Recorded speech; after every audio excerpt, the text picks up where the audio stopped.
यश को rocking star कहते हैं,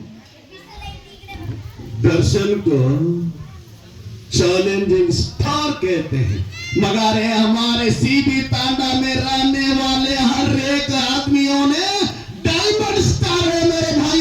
एजुकेशन के लिए हमारे साथ काम देता है मेरे भाई। ಒಂದು ಗಂಡು ಕತ್ತಿ ಒಂದು ಹೆಣ್ಣು ಕತ್ತಿ ಮೂರು ನಿಂತಿರ್ತಾವ. ಏನೇನ್ ನಿಂತಿರ್ತಾವಲ್ಲ ಹನುಮ? ಒಂದು ಆಕಳ, ಒಂದು ಗಂಡು ಕತ್ತಿ, ಒಂದು ಹೆಣ್ಣು ಕತ್ತಿ ನಿಂತಿರ್ತಾವ. ಲಾಲಪ್ಪಣ್ಣ ಎಲ್ಲಾರು ಲಾಲಪ್ಪಣ್ಣ ಬರ್ತಾನ, ಗಂಡು ಕತ್ತಿಗೆ ನಮಸ್ಕಾರ ಮಾಡ್ಲಿಲ್ಲ, ಹೆಣ್ಣು ಕತ್ತಿಗೆ ನಮಸ್ಕಾರ ಮಾಡ್ಲಿಲ್ಲ, ಆಕಳಕ್ಕೆ ನಮಸ್ಕಾರ ಮಾಡಿ ಒಳಗೆ ಬರ್ತಾನ ಅಶೋಕ್ ಸರ್.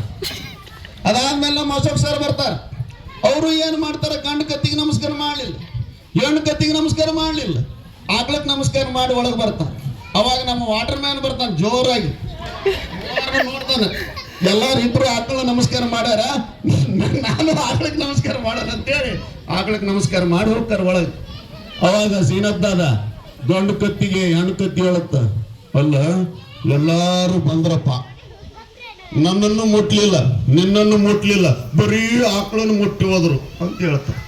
ಅವಾಗ ಗಂಡು ಕತ್ತಿ ಹೇಳ್ತದ, ಲೇ ಯಾಕೆ ತಲೆ ಕೆಡಿಸ್ಕೊಂತಿಲ್ಲ, ನಿನ್ನ ಪಕ್ಕಕ್ಕೆ ನಿನ್ನ ಗಂಡು ಇರುವಾಗ ಯಾರು ನಿನ್ನ ಮೈ ಮುಡ್ತಾರೆ ಹೇಳು ಅಂತ ಹೇಳಿ.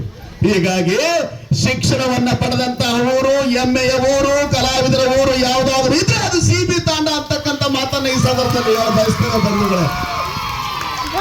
ಬರೇ ಮಾಸ್ತರ್ ಮಾತಾತು, ನಮ್ಮೂರಿಗೆ ಗೆಸ್ಟ್ಗಳು ಬಂದಾರ, ನಮ್ಮ ದಾಲಪ್ ಸರ್, ಅವರುಗಳು ಕೂಡ ಮಾತನಾಡ್ಲಿ ಹೀಗಂತ ಹೇಳ್ತಾ ಇಲ್ಲಿಯವರೆಗೂ ಪ್ರಾಸ್ತಾವಿಕವಾಗಿ ಮಾತನಾಡಲು ಅವಕಾಶ ಮಾಡಿಕೊಟ್ಟಂತ ಸಕಲರಿಗೆ ಒಂದಿಷ್ಟು ನಾನು ಎರಡು ಮಾತು ಮುಗಿಸ್ತಾನೆ. ಜೈ ಹಿಂದ್.